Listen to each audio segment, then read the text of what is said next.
this finals affect Steph's overall legacy? Shannon, I've loved Steph Curry, but I cannot tell a lie.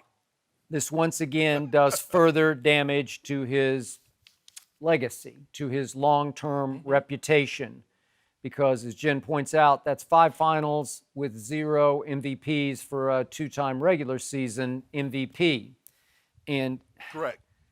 I'll give you this. He scored 47 points in a home game 3, and yet I told you it was such a quiet 47. It was more twos and free throws, and they never were able to cut the deficit to within more than 7 points.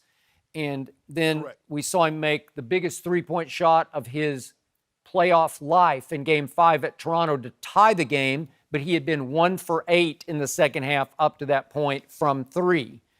And this proved to me once again that he comes up smallest when his team needed him most. Because, as I told you earlier, in his playoff career now, he's 0 for 8 on field goal attempts to go ahead in a game in the final 20 seconds in playoff games.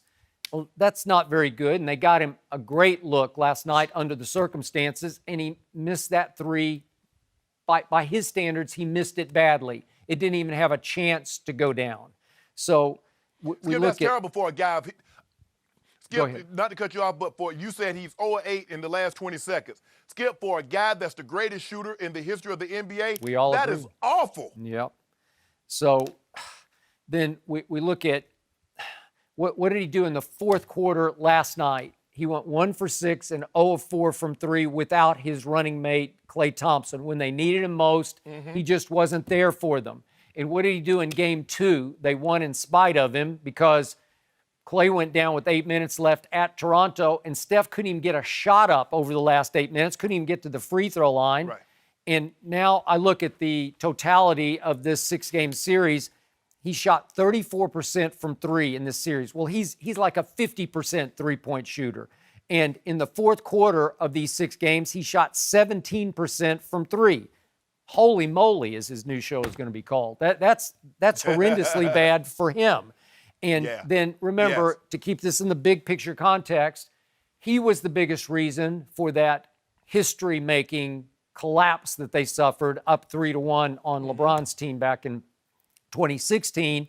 And remember, in games 5 through 7, when they blew the lead, he was 30% from the field and 25% from 3. So we've seen this act before. And in that Game 7 that year, that's his home game at Oracle. He goes 6 of 19, and in the fourth quarter, he goes 1 of 6 from the field and 1 of 5 from 3. Well, we've seen it before, and we saw it again last night. And I hate to be the bearer of bad tidings, but these are bad tidings for a guy who's that great a shooter. Skip, I want to disagree with you, but I can't. Skip, I was willing to go as far as say if Steph Curry were to win the finals and he's finals MVP, I might be willing to put him in front of Magic, considering what he would have been able to accomplish. But if you remember, Skip, Magic had moments. We remember in '80, his rookie year, Game 6, 42, 15, and 7. No. We also remember in '84, Skip, the baby Kareem, the baby Sky Hook. Magic had moments in playoff in the finals that we'll never forget. We keep waiting for Steph to have those type moments. We know what he represents in the regular season. We know he can shoot the ball from distance better than anybody before him, and maybe anybody's even to come after him. But we have yet to see it. Now, he's been in the finals 5 times. He suffered, 2 defeats, and in the 3 wins, even if you give him, Skip, even if you say, okay, he deserved the first one, they gave it to Iggy because of what he did with the next 2, Kevin Durant was head and shoulders the best player on that team. Agreed. And more than deserved to be the finals MVP. Yep. You make a very compelling argument if they get to Game 7 and they win, and the way it's going, Klay is probably going to be the MVP. Because here's the thing people probably don't know. In their 2 wins, Klay has scored the most points. Klay was the leading scorer in their 2 wins. Klay shot 58% from the three-point line, Skip. And Steph, for whatever reason, we keep waiting. We touched on it in the last segment, Skip. You can't shoot the ball like he can for distance. And when the rubber needs to meet the road, Yep. they put the ball in your hand and say deliver, and you drop it. You can't drop the eggs on the way to the market No. because we put them all in your basket, Steph. Skip, this was, if he gets to a game 7 and they lose, it's a little ding, but I think, like, did we really expect Steph to beat Toronto with Kawhi and all those role players True. playing exceptionally well? Yep. When he doesn't have Clay, he doesn't have KD? No. But Skip, you got to get him to a game 7. He scored 4 points once Clay got injured. Skip, that's not good enough. I agree. It was Iggy that was keeping him in the game. It was Draymond and Boogie. I'm like, Steph, this is your moment. This is your time to shine. You can't be relying on Iggy and Boogie Cousins. Where is Steph? And Steph wasn't to be seen. Skip, this is bad. As much as look, LeBron had that awful in 2010, I believe it was, Skip, against the Mavs. And he's lost a lot of finals since then. But you can never say he didn't play big. He's been unbelievable. We keep waiting on Steph to have that moment minus KD. And I'm not so, guess what, Skip?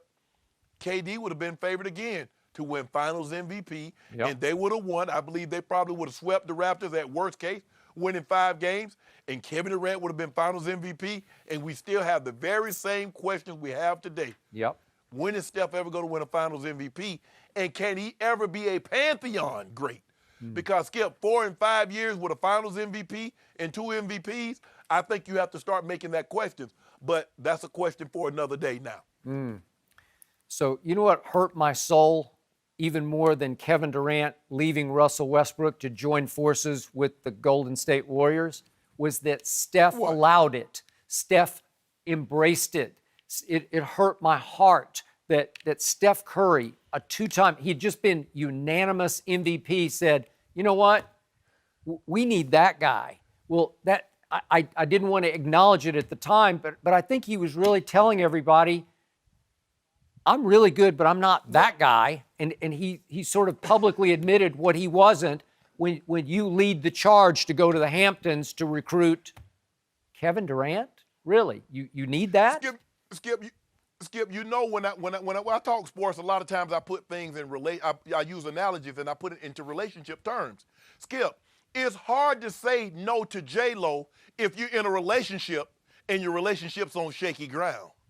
If you're steadfast, you've been married for 10, 15 years, and that's been your best friend, you either, J-Lo, get up out of here. Steph knew he was on shaky ground. He saw what just happened to him. Yep. LeBron and Kyrie pulled off the all-timer, down 3-1, and they come back and take it. So if your relationship's on shaky ground, it's easy for someone to attract your attention. It's easy for someone to get your eye. But when you're steady, boy, you stand fast. I don't worry about all this other stuff. I got tunnel vision. See, Ernestine sleep good at night. She said, I know I got Skip Bayless' undivided attention. I'm his best friend, and nobody else going to put up with his bull jive like I will. I hope she thinks that. Well.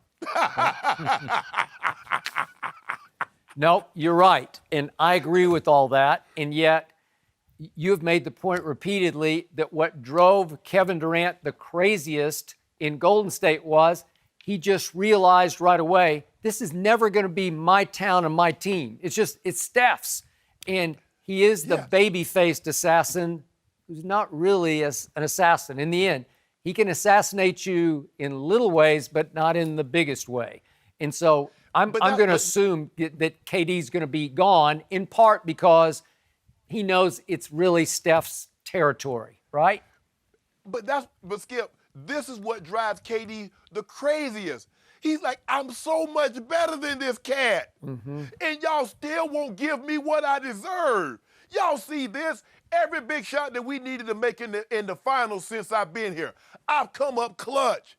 And y'all still heap the praise. Bob Myers is on stage doing the parade, heaping praise on Steph Curry. He was. And KD's like, really? Yep. Did I just drop 43 on a game 3? That is true. Did I just hit the shot of the shots? And you over here talking about this cat? Remember, y'all put the call in. Y'all came to see me. Y'all interrupted my vacation in Sag Harbor. True. And now y'all won't give me the credit that I rightfully deserve. That's what, Skip, when you know you're better and everybody else knows you're better, but they still heap praise on the guy that you know you're better than, and the guy himself knows that you're better than him. Skip, that would drive me crazy also. I'm sorry. You know, I give Kevin Durant a hard time like Kevin, but it would drive me crazy, Skip. If I know I'm better, the guy knows I'm better, and everybody else knows I'm better, but you just look down on me because you say, well, you are better, but why'd you join him? Yeah, and Yeah, you can again, pick that guy up, but yeah, you're not trying to suggest that they hate each other because I think they're really close, Steph and KD. no. But Yes, I think they are. in Yeah, KD's yeah. heart of hearts, he's not going to say it publicly. He's thinking what you're thinking. He just watched Fred Van Vliet basically shut down Steph Curry in fourth quarter after fourth quarter, and Fred Van Vliet's about 6 feet tall. I don't think he's more than 6 feet, and Steph's 6'3". Maybe. Yeah, so Maybe. I don't know. But Finally, that, some Skip, that just consensus goes between y'all, and A some good big man. smiles out of Skip. Yep. But you know what, Shannon? with the It's- exception of Jordan, you're always going to take the good big Yeah, I man know. over the good little man. Yep. That's always the case.